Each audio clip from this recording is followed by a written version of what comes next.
topics and opinions expressed in the following show are solely those of the hosts and their guests and not those of W4CY Radio, its employees, or affiliates. We make no recommendations or endorsements for radio show programs, services, or products mentioned on air or on our web. No liability, explicit or implied, shall be extended to W4CY Radio or its employees or affiliates. Any questions or comments should be directed to those show hosts. Thank you for choosing W4CY Radio.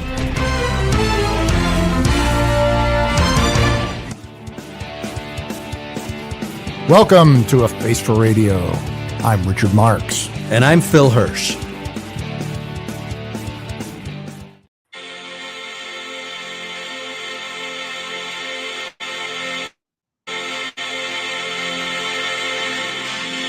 It's been 7 hours and 15 days since you took your love away.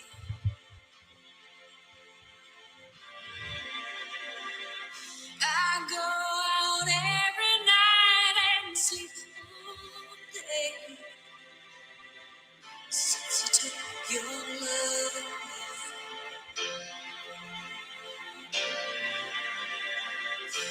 Since you've been gone, I can do whatever I want.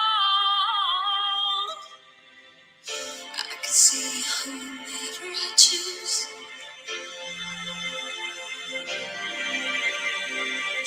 I can eat my dinner in a fancy restaurant, but nothing, I said nothing can take away this blues, 'cause nothing compares to you.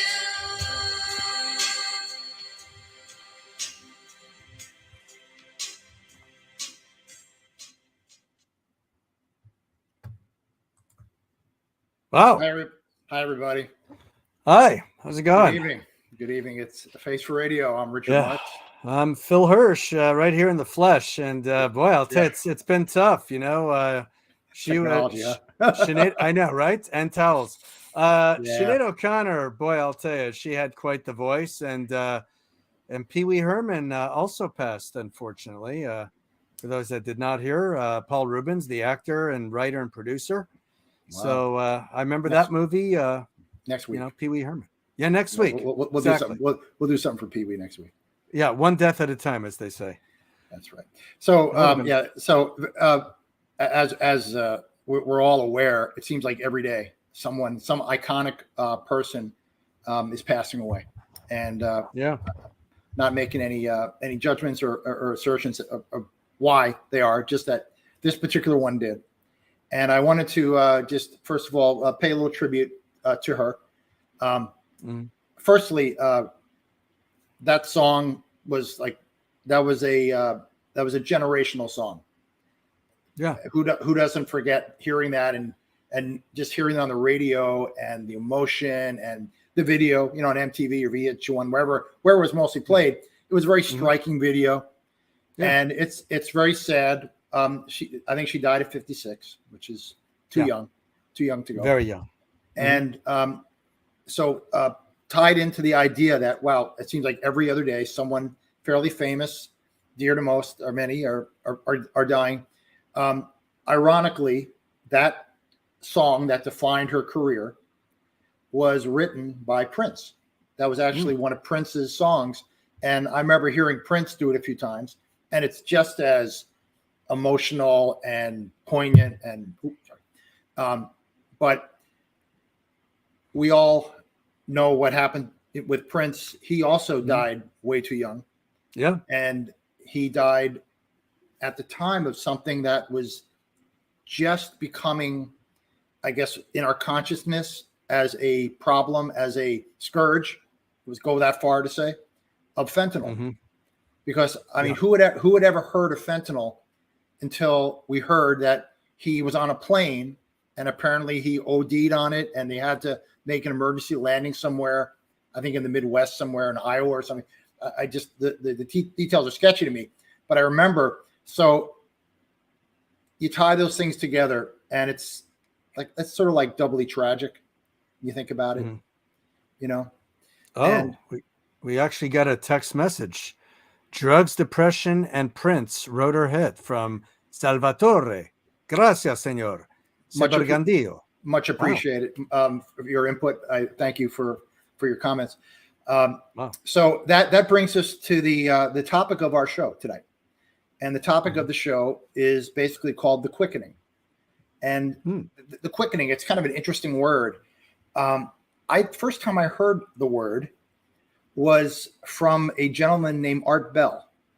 Oh, anyone who is familiar with the genre of talk radio, especially the late night kind of, you want to say the conspiracy radio of back in those days.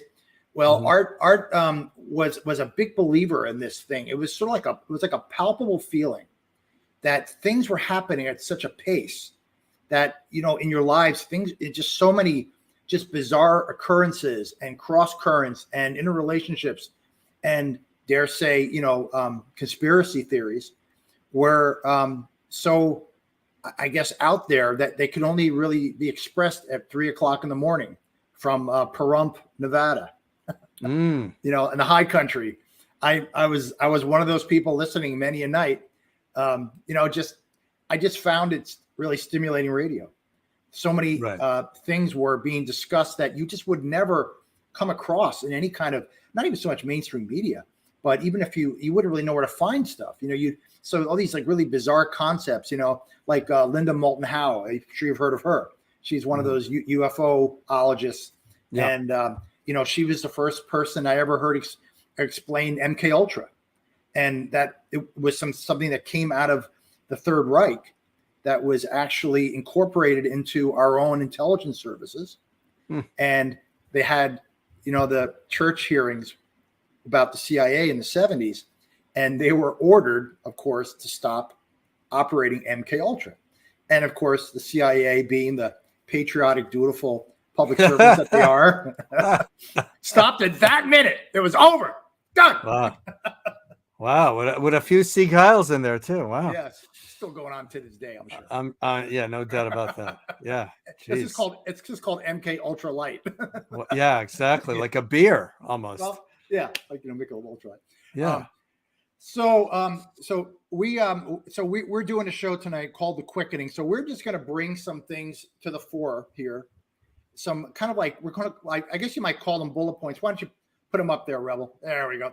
That's the rapid 10. Oh, wow. Look at that. That was that was intense. And that was, and those are really just the ones that I could think off the top of my head. If I gave it another 15 minutes, I probably would have had 100. Would have been the top 100. But this is basically a list of we'll call it like 11 bullet points. Pardon the phrase, pardon the expression, because God knows. It seems like they're being shot at us like bullets. Nice T-shirt, by the way. Oh, thank you. This is our I thought I'd put that on for you, Phil. That's our old. I appreciate it. Yeah, back when we're doing the radio show, back in the old days in Boca. Mine was left in the studio, by the way. Kind of like Kilroy was here, that kind of thing. So yeah, well, I like it. I like the colors, and it's nice cotton. And can't go wrong with those. No. So I'm just going to read the list off real quick for people that at home that they're listening on the radio that can't see this. Because and just to reiterate, I never do this, but I'm going to do it tonight. Please download the apps. If you're listening or watching on your phone, please download W4CY. There's a bunch of apps all like related to this platform W4CY. There's one on the West Coast, and there's of course Talk 4 TV, where you're seeing us actually on TV, and then there's the Talk 4 Media, which is more all encompassing, shows lists all the podcasts, and we're in there now as well. So kind of a cool, kind of like one of these up and coming, burgeoning, networks. Really has a lot of cool stuff, a lot of diversity, different topics, business related stuff, personal finance, relationship stuff. There's some more of a philosophical and spiritual stuff as well. Nice mixed bag. A lot of people are on here. I invite you to check everybody out. And of course, follow us on YouTube at Talk 4 TV. Please subscribe and, like our podcast, even if you don't, just please. Anyway, So here's the list. So first on the list, we're going to call societal decay. And I guess I could play the Letterman drum roll here, but it'd be too loud and who needs it? And then we got, political weaponization. Mhm. And that can be, we can go in a lot of different directions there. Absolutely. Globalism. Whoa, boy. Medical fascism. Yeah. Near and dear to both of us. Mhm. And then we got, godlessness and Satanism. Hollywood. Yeah, we'll delve into that one for sure. Yeah. Okay, proxy wars. Okay, not epoxy wars, but proxy wars. Oh, something else from Salvatore is back. Is what the news and your deadbeat friends sell? Is that what the news wow. and your deadbeat friends sell? We don't have deadbeat friends because our friends actually pay their bills, Salvatore. But if you need your bills paid, let us know. Started with the Romans. Wow. All right. Looks like we have well, we can certainly go back to antiquity if we have to. But Salvatore's top 10 list. We're just going to deal. We're just going to deal in the time frames of our lives that we can relate. Exactly. Okay. Exactly. Okay. So then we'll touch upon the military-industrial establishment or complex, as it's called both ways, and then wokeness, of course, and then one something near and dear to my heart, debt monetization. We can go into things like the BRICS and the Federal Reserve and all that happy horse shit. Human trafficking. Boy, we could do 3 shows on that alone, right? Yeah. And then the coup de grace, right? Censorship. Because with the censorship, how can any of these other topics be discussed with any brevity, right? You can't. Yeah. So Phil, I'm gonna throw the board open to you. You can take a shot at whichever category you feel you want to tap first. Let's start off with number 1, but we're not going to start with the Romans. Thank you, Salvatore. Appreciate it. The Glee Club has spoken. Societal decay. We are the Weimar Republic on steroids. That is the truth. What Biden has done is beyond unforgivable. It's criminal. He should be impeached for just about everything he has done, whether it's a forced medical procedure, whether it's fomenting World War III with Russia, being a war profiteer, getting who knows how much money from Ukraine, to say the least. I mean, I can go on and on. I can talk about the fact that he goes after Christians, he goes after Jews, Muslims, if you will, Hindus. But if it's a certain group that has alphabets in them, he will basically exalt them. And he will allow them to target and go after people. Like, for example, if you don't want to bake a cake because of your own religious beliefs, you have that right to do so. But I, for one, was discriminated against by let's just say a gay library in San Francisco. I wanted to go there to hear a speaker. It was very interesting. It was about a German Jewish glassmaker who had to leave all of his work behind, and he fled Nazi Germany. They would not allow me in. Why? Because I opted not to take that medical procedure. This really did happen. This was back in March of this year. So a lot of examples. We could dwell on this for hours on end easily. Okay, so those are like almost like policy issues. I mean, those are actually like things that they're aggressively doing from the top down. I like to address things like, for instance, all the major cities of the U.S. Are just becoming, in some cases, unlivable, and there are now no-go zones. Yeah, that just, you in every city, parts of like San Francisco, that like Market Street area, which are like they consider like the elite areas of downtown San Francisco now, are just being large abandoned by all the retail shop owners. And now there's homeless everywhere, and just lawlessness. I mean, I'll tell you what's scary. You've got 50% of the homeless population is in California. Which is a frightening thought. And look, I've been to California. I was out there for quite a long time. I've seen it decay with my own eyes overnight, practically. Sure. And it's kind of like the frog in the boiling kettle. You see it. You see a few homeless encampments, you kind of ignore it, you get used to it, but then you see even more of them. And I've been back to California twice this year for different jobs because I can legally work as an independent contractor. And when I was there, I can tell you the homeless encampments that I saw when I was down in San Diego, mind-boggling, things I've never seen before. And I've seen homeless in San Diego, but not to that magnitude. Well, I remember seeing a YouTube video about 7-8 years ago, and some bicyclist was riding in Anaheim along one of the interstates, and he was going through a homeless encampment of 10 cities that just went for miles, and he was documenting it. That was the purpose of his YouTube video. And he was riding basically close to 5 miles in just one straight line, and on both sides of him was just tents. People just living, keep with outside stoves and stuff, little porta potties all over the place. Yeah, and it was just so normalized that you began to like, is this Calcutta? I mean, it was. This is even during when Trump was president. Even so, this goes back to the administrations of whoever was the governor of California. So whether Newsom, Jerry Brown, even Arnold Schwarzenegger when he was pre-Jerry Brown. So it was, but look, it was always there, but not like today. In the last 10 years, it's gotten just catastrophic. It really has. Another case. So my wife had to go up to Seattle for work last week, and she had to drive down to Portland.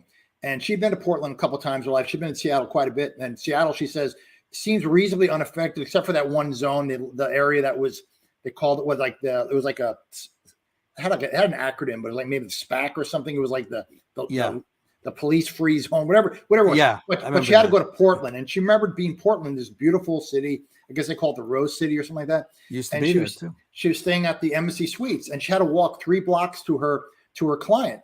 And she said she was approached at least 6 times by homeless people. Not necessarily like aggressively or like she felt threatened, but it was just like she had never seen anything like that in downtown Portland. And this is in the high rent district of Portland, where all the exclusive hotels are and the high rises, the skyscrapers, all the banks and stuff. And it's pervasive. It's everywhere. Yeah. And this past weekend I was in Pittsburgh, and we were going through a couple of areas. We went by the Strip there, which is a big area of like commerce and shopping and nightclubs and stuff. And off the highway to get to the Strip, we saw 3 different people at 3 different times standing there in the beautiful sunny day. Young guys, young, and a woman too, probably in their 30s, maybe early 40s. And they're all just like basically panhandling. Wow. Just standing up there. They seemed able-bodied, but they're just like figuring, well, people are coming down this way to spend money and buy, tchotchkes and stuff. From Pittsburgh, and they figured, well, they'll just, so they position themselves strategically so they can get do the panhandling. And again, that was something that never really existed until a couple, maybe 2-3 years ago, because the people that I was visiting, I asked them about that. It says, yeah, that never happened here in Pittsburgh. People generally, for the most part, are pretty proud in there. Yeah. It's kind of a working class blue collar city. Yeah. And they're, but now it seems like, it's going to hell too. So, and, yeah, well, the whole country is going to. I just saw Salvatore's message. You're right, Salvatore. I encountered that down here in Florida, in the Lake Worth area. Walking one time with a buddy of mine, we were looking at buying a business, and we saw hypodermic needles all over the sidewalks. It's just horrible, shocking. To see it. You always wonder. You always hear about it till you actually see it. There's like 4 or 5 of them, spent needles all over the ground, and dog poop on the sidewalks, which is really crazy to see. I couldn't believe that. Gets worse. San Francisco, you have human excrement everywhere. Yeah, you're right. The last time I was there was February of 2020. Before one upping the pooches. Oh yeah, exactly. Oh hey man, mugs up, man. Mugs up. Hunter's Blend coffee. There we go. Center that. Right. I got my iced coffee. Nice. Thank you, Rebel. Oh yeah, that was very nice. impressive. It's nice to have an engineer, isn't it? It is, especially when her name is Rebel. No doubt about that. Yeah, check out Rebel's new show too. She's got a new show coming up on the. But I'm going to say this: as far as the homeless go, in San Francisco, in my opinion, they're the most aggressive, bar none. And from my own experience, I could tell you when I've worked trade shows there, even a few years ago, they would make announcements. They would tell people to have a buddy system. Don't walk alone, because somebody actually got stabbed at one of the trade shows because he walked alone. and that changed everything for everybody. This was back in 2009, so this is going way back. So Okay, it's so let's pick another one off the board here. Globalism. Globalism. Okay. Yeah. I'll be my guest once you get Would that love ball to. roll. Okay. Well, globalism has left its destructive mark, especially here in the United States when it comes to American manufacturing. See this vintage tank top I'm wearing? Made in the USA. Not anymore, though. This used to be Fruit of the Loom. I think that's the company. I can look at the back, but no longer here. So when December 8th, 1993, remember that date because we're going to be approaching it soon. It's going to be 30 years. And that's when Bill Clinton signed NAFTA into law. And of course, Joe Biden and the rest of the rhinos and the other Democrats, the globalists, signed on to it. Even Joe Biden was quoted as saying, I don't even know what NAFTA is or what it stands for, but I like it. And the guy just signed it without even thinking about, well, who's going to suffer here? The only one who eloquently warned about it was the late, great Ross Perot, who I proudly voted for. And it's horrific what happened to American manufacturing. You know, before 1993, I could have blindfolded you, Rich. I could have spun you around in a department store. You could have just put your hands and grabbed clothes, shirts, pants, socks, underwear. 50% chance it would have at least been made here. No longer the case. 2% of clothes today are made here. It gets worse than that. It's not only that, but we are enriching other countries. We are acting like the policemen of the world. For example, why the hell are we in Ukraine? We shouldn't be there at all. It's really none of our concern. The fact is, this is between Russia and Ukraine. And if you know the history of Russia, this territory belonged to Russia at one point, going back to Catherine the Great. Everyone knows it. But the reason that this war profiteer named Biden is doing it is because he's getting a cut. He's getting a percentage, among other things. Let's expand on that topic, on that bullet point, proxy wars. Yeah. There was a recent interview with Robert F. Kennedy Jr. And, you know, he's kind of we're kind of a fan of him on this show here. Yeah. We're both Trump supporters as well, but we like Robert F. Kennedy a lot. And he made he was on an interesting podcast. There's a hair cutting place in Harlem. So the name escapes him, but it was all these black guys, and he's sitting there and he's holding court with these guys, and they're asking him questions, and he was you know, being very, very blunt and truthful. And they asked him, so who are the they when you think of who are the they that are causing all these things? The they, you know, they was just there in their street language. They want to know who the they were. So he started talking about, well, Dulles, right? Dulles in the CIA, and how he turned it into like this endless supply of wars for the, you know, military industrial complex. But then they wanted him to get a little bit more precise, like who are the they now? Who are the theys now? And the name that popped right off the top of his tongue was Mitch McConnell, because he mentioned Mitch McConnell had made a comment, and it kind of went viral briefly back, you know, a year or so ago, was that people were like questioning where's all this money that's being sent to Ukraine, the $113 billion in U.S. taxpayer money, which I always laugh about. Sorry, I got a moth. Sorry, go ahead. As long as it's not Mothra, you're good. Yeah, or mozzarella or Moth McConnell. Who knows? Yeah. Did you say mozzarella, Pete? Oh, jeez. Wow, you are quick, sir. Hey, you know. Sharp as a tack. Anyway, back to my point. So he made that comment about Mitch McConnell, made a comment at a press conference where he actually said this, and I'll paraphrase. He said, don't be so concerned about the $113 billion that we're giving to Ukraine, because it's not actually going to Ukraine. It's actually being recycled into contracts for, there's one of our, again, military industrial establishment or complex. So he made that, and it was like, so it was said in such a way that, well, the people that are dying in Ukraine, all the young soldiers and the devastation, that's a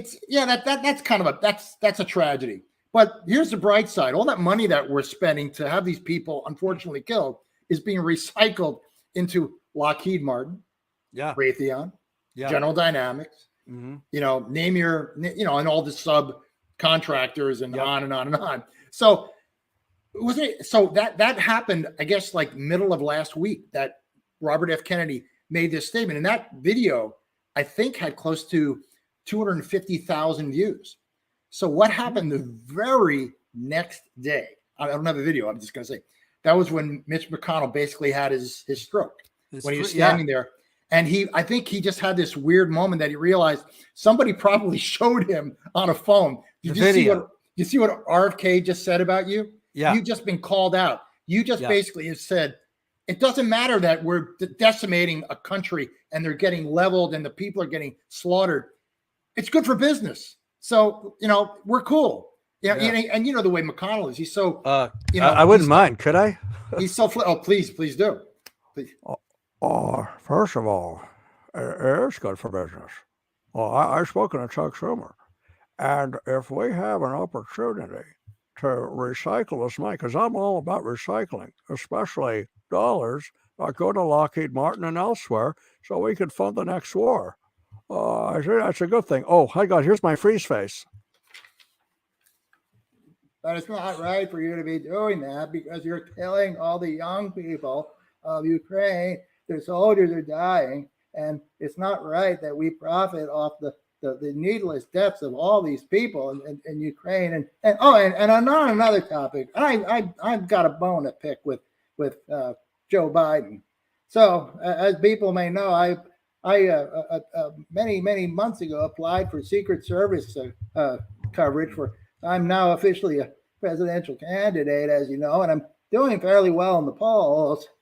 And it's inexcusable that Hunter Biden gets a Secret Service motorcade for him to come to court, and I can't even get an angry old man with a badge to stand by me in case somebody might have to take a bullet for me. It's not right. So I'm just saying that there's some kind of inequity going on here, and I've thought about hiring bikers for Trump to be my security, and they've agreed to do it. I first was thinking about the Hells Angels, but I said, well, it's probably not good optically. So I'm probably going to work something out with bikers for Trump. Anyway, I just wanted to jump in here and say that. Thank you, Robert Kennedy. Wow, that's quite impressive. And, I got to say this. It shows what a low-life scumbag that Joe Biden is, that he would, obviously, there's no doubt RFK Jr. would wipe the floor with him in a debate, despite the speech impediment, which he has no control over. The bottom line is he would wipe the floor with him, and he realizes that. And because of that, Joe Biden is such a coward, a feckless little coward, a war criminal, that he decides, I'm going to let my own opponent, if God forbid, knock on wood, something should never happen to RFK Jr. But if it did, I could tell you what, Joe Biden has blood on his hands. If he doesn't have enough already, based on what he's done with his foreign policy, not just globally, but here domestically too, in terms of what he's done domestically, to the American people. Well, it's funny, as we're doing the show tonight, RFK Jr. is on Jimmy Dore live. And they were talking specifically about the topic. And he said that Jimmy Dore was asking him, why do you think they're not giving you Secret Service protection? I mean, and of course they referenced Hunter Biden's motorcade. And he didn't want to say it directly because, because of the history of the family and stuff. But he seems to think that they didn't want to give him Secret Service protection because they want him to have to pay for his own protection and then have that stress financially his campaign and not have to. Got it. Yes. Sorry, I was attacked by a moth. My God, infestation. And they only attack you when you're on the show. I noticed. You noticed that, especially I said Moth McConnell. Oh God, everybody wants to get into the act. I tell you, these damn bugs. It's incredible. The moth even looked like Mitch McConnell. I mean, it was kind of scary. It had that really triangular face and the. Well, put it this way. So just to close on the topic, Secret Service or protection, just security, it doesn't come cheap. So that's going to be an extra stress on his campaign, which means they'll have less staffers, less money for commercials. And speaking of commercials, let's take a break and go to our sponsors.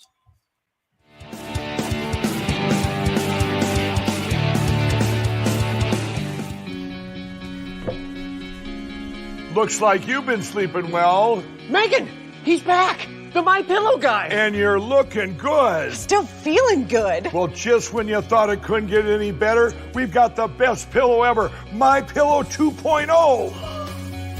When I invented My Pillow, it had everything you'd ever want in a pillow. Well, now there's new technology that makes it even better. My Pillow 2.0 has my patented fill combined with a cooling fabric with temperature regulating thread.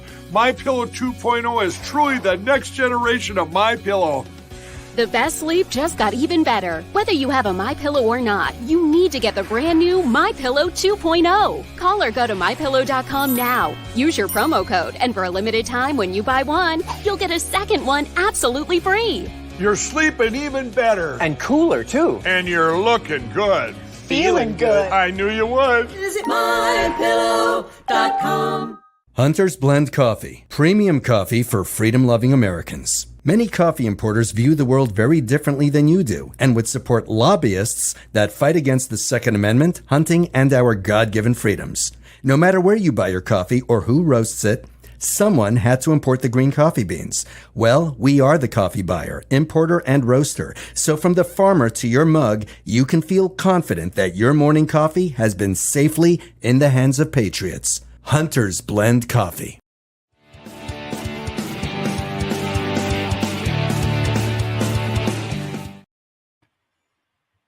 Oh, hello, Phil.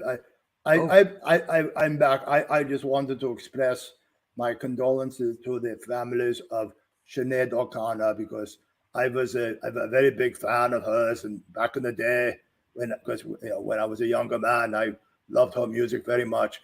And we also, ironically, we went to the same salon. So ironically, so we had the same look. Okay, that's a very, very, very bad taste joke, but you won't have bad taste when you try, my brand new hoppies that will be soon available in Publix down here in Florida. In Publix? Publix. Oh, hoppies. Oh. Yes. 100% grasshoppers. Very good for you. Yes. As we transition over to insects. No, I'd rather eat an iguana. Let's put it that way. And we have a lot of those here, believe me. So enough for now, and Avira's. Oh, Lord. Something about that.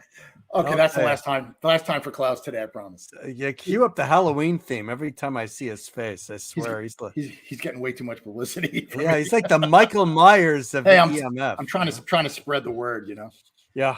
So we're on the back half of the show here, and let's tackle a few more of our topics here. Let's talk about human trafficking. Okay, very, very serious, very terrible reality of the modern age. Probably been going on for who knows how long. Probably from time immemorial. But we have this movie out there, Sound of Freedom, that is still actually I hear that it's being expanded to many more screens. So when it ultimately shakes out, it's probably going to do in the neighborhood of probably like 300 million in ticket sales. So that's pretty amazing considering that it's blowing away the last Raiders of the the Indy Jones, which has been a flop, and a couple other Disney films like the Hulk, the She-Hulk was She-Hulk, a she disaster. Like there's a female Hulk. Like who needs to see that, right? This is coming back. There we go. So so with all that being said, with everything going on the border, is there going to come a time when the people that are basically allowing the flow of people into the country, knowing that there are, I think at last count, 65,000 unaccounted for children that came through the border in the last, really since Biden became president, when they just basically threw the doors wide open. And it seems like the Democrats at every turn fight every attempt to get accountability. Yeah. It's almost like if they don't address it or they act like it's not happening, that it isn't happening. Mm-hmm. But they can't honestly think that the general population, the masses of the people, are that ignorant or that easily fooled. So, I mean, what's their end game, Phil? I mean, is this like the last desperate hopes and attempts to just kind of normalize all this, just, you know, what do you want to call it, like demonic, satanic stuff? And you want to kind of swerve into the godlessness and the Satanism stuff? Because they're hand in hand. We know that there is a element of it that's tied to Satanism, because you hear the horror stories about what's happening to these kids.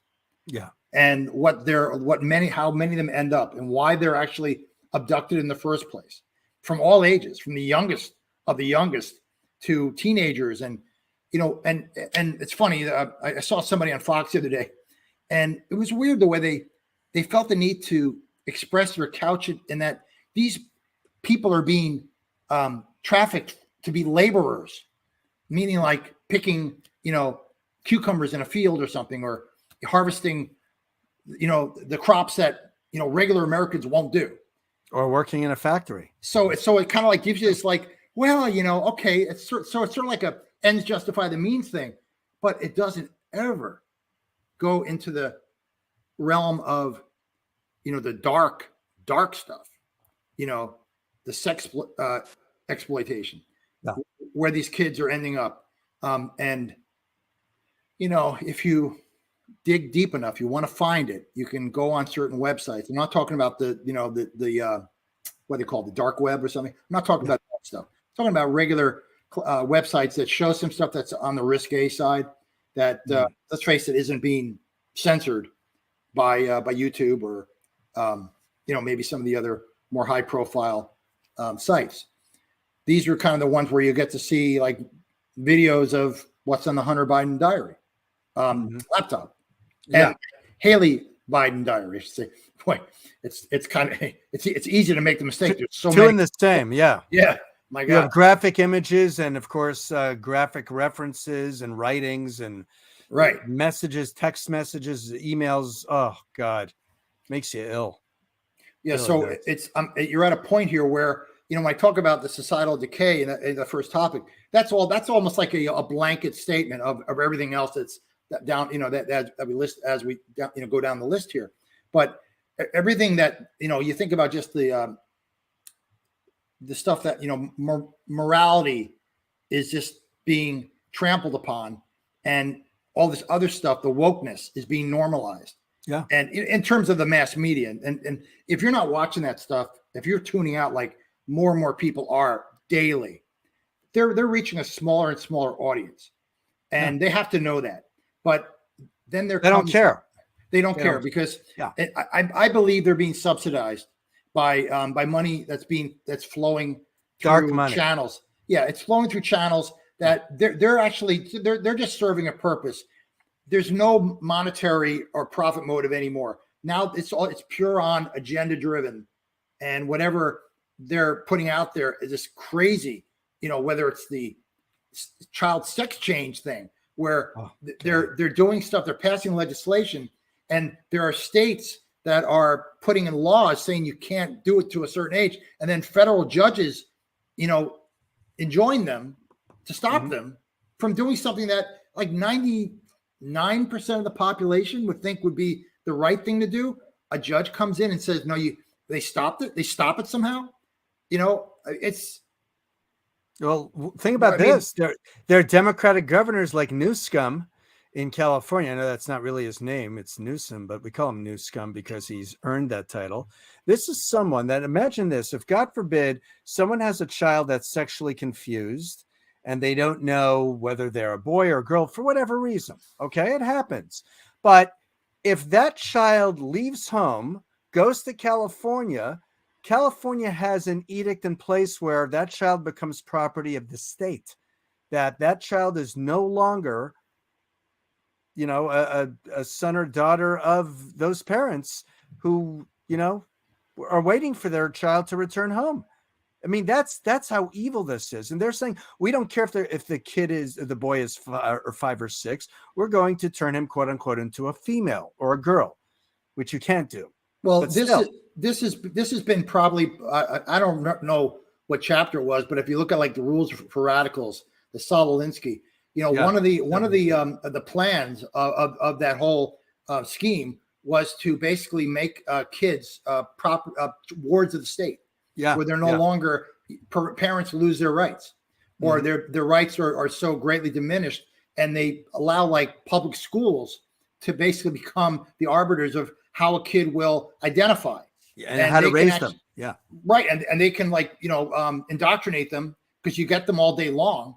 And, with this society that we live in now, where both parents have to work to pay the bills, you're investing a lot of faith that the people you're dropping your kids off to are looking out for their best interest.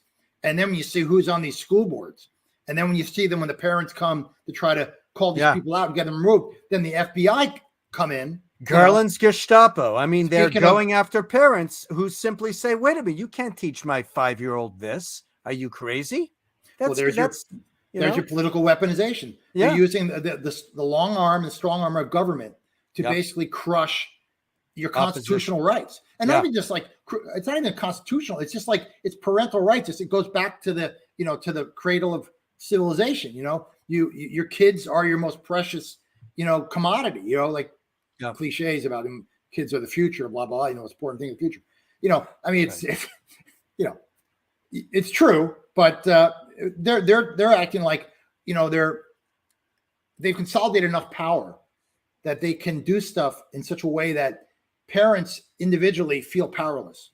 And then when you finally get up the gumption and the nerve to stand up against the system, the bigger, more powerful elements of the system come in and just swoop down and crush it. And that's demoralizing. And I know one of the options is you have to take your kids out of these schools. You have to homeschool or private school or vocational, anything. You just have to get them into charter schools. By the way, Democrats hate charter schools. They hate private schools, even though their own children go to private schools, mind you. But if Joe Q. Public wants to send his or her children to, say, a charter school, good luck with that. It's only Republicans that support those school vouchers. And a lot of blacks in inner cities want their children to go to private schools. They don't want them to be part of a failed public school system. Can you say LeBron James? How did his school turn out? Not very well. Everybody's failed. Remember that? Well, and I guess, Oprah has her black eye. Well, she took one. Yeah. Well, down in South Africa, where she had the school for girls, and they find out there's all kinds of sexual abuse and going on there. And, and then she has her connections. And now there's all these videos on YouTube about all these actors that are all calling her out, Jamie Foxx and Denzel Washington. They're all starting to, get up their backbone. They're getting their backbone together. And because they've seen stuff. I mean, I was hearing stories about the last couple of weeks about stuff Quincy Jones was into. Oh, and God. Quincy Jones, right? Like the patron saint of music, right? And all those artists that he, Michael Jackson, Michael Jackson. Quincy Jones. Right. Right. Well, that was one of his proteges, right? And he found out that, Quincy Jones, apparently, if you wanted Quincy Jones to back your career, you had to back into Quincy Jones, apparently. Oh, Lord have mercy. Yeah, talk about doing the Boca back-end. Wow. That's right. And he apparently, so he had, and it's, he's notorious for doing this. It's not a very well-kept secret. Apparently, like Tupac Shakur apparently had his run-in with the guy, where he was kind of like, you want a career, you want to make a lot of money, you're gonna have to go spend some time with Quincy Jones, or service me and my car too. And apparently, and there's like a, I don't know, are they closeted anymore? But like there's kind of like this mafia of say gay folks in Hollywood. Well, they're the gatekeepers, as they say, the gatekeepers, as Cube says, Cube and I, we're on a last name basis. Yeah, exactly. You know what I'm talking about, right? Well, yeah. No. Look, there was an agent named Michael Ovitz. He was one of the most powerful agents in Hollywood in the 90s. Well, even before that, but the gay mafia put them out of business. And there is a gay mafia. It exists, just like you have different mobs. You have the Russian mob, you have the cartels, you have the the Italian mobs and the different families. So yeah, there's no doubt about that. They control a lot. I mean, if you think about it, every single TV show has a gay character in it. And understand this, do gays make up 90% of the population? No, they don't. So why is it that they're literally everywhere? I just don't get it. There's something I don't understand. And I worked in the industry for a long, long time. Well, to each his own. If you want to show those things, I mean, if people don't want to watch these programs because they feel they're being too gratuitous about a lot of them are. But it's the idea that it's not. It goes way beyond that. It's almost like it's like pay to play, or gay to play, right? Yeah, pretty much. That's a good one. Gay to play. Pay to play. Yeah, exactly. So you hear about these guys that you have to serve, and a lot of these guys like one of the Will Smith apparently was another one that you wonder what happened with him I mean, look, let's face it. When he slapped Chris Rock, most guys would have closed the fingers, but he slapped him, so maybe there's residual effects of Quincy Jones on Will Smith, because apparently Will Smith was one of Quincy Jones' other, because he was Will Smith was originally a music artist, right? He was a rapper, and he had a lot of songs. So you had to run through the gauntlet of Quincy Jones' his house, No, I see. Yeah, we're good. So anyway, so that kind of again swerves in with the godlessness, the Satanism, and the wokeness. So there's two categories right there. So we've got about 3 minutes left, Phil. You want to pick one we haven't done yet? Geez. Debt monetization, I think, would be great. Great way to end, whether it's, Ron Paul's End the Fed, the great Dr. Ron Paul. I've read that book, Revolution, of course, also another great book.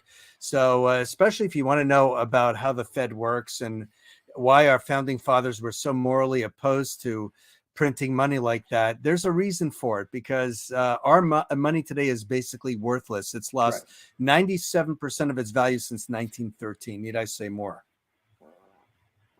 Yep. I mean, that's the truth. On that topic, we have a movement of all the rest of the world now seeing us basically as a rogue state in terms of, and I'm going to borrow that from somebody that I listen to a lot of his stuff, Dr. Jim Willie. So Jim, if you're watching tonight, I sent you the link. I'm going to give you a shout out there.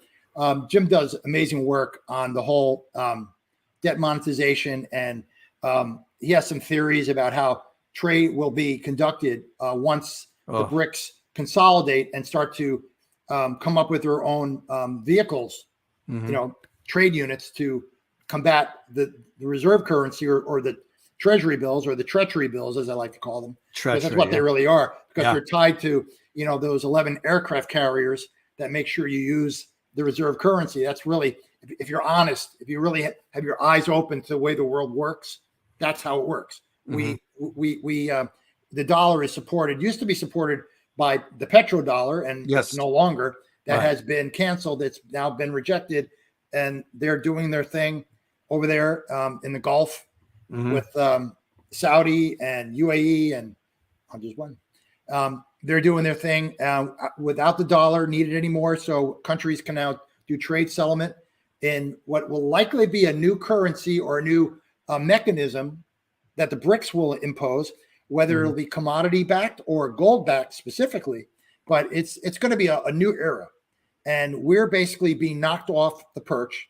And we're going to have to deal with some realities that we are not going to be, we can't be the bully anymore. We have to actually try to operate on a even footing, and we have to find a way to get along the rest of the world without telling them what to do. We have to try to be, good citizens of the world. So, it's that time. Whoa, it was a very, very fast moving show tonight, Phil. I'll tell you, we covered a lot of ground. We knocked this list out pretty good, I'd say. I would say so, pretty much. Not too shabby. Yeah. So so we're kind of like, we're moseying into the evening here, and we'll figure out what to do next week. But took my popcorn. There you go. All right, sorry. Yeah. Yeah, next maybe I'll wear my black. I had my black shirt on, by the way, the first time we showed this. I meant to say that that was my Cincinnati Kid shirt. That's who he was. He was a Cincinnati Kid. Right. So anyway, Phil. So I just want to say thanks for joining us tonight, folks. Everybody, again, go to our links, check out the apps, download the apps, look at us on YouTube, and just thank you for tuning in. We'll see you again next Monday. And Phil, as I like to always say, hasta la vista, baby. Hey, thanks for tuning in to Face for Radio. Check us out next week. I'm Richard Marks. And I'm Phil Hirsch.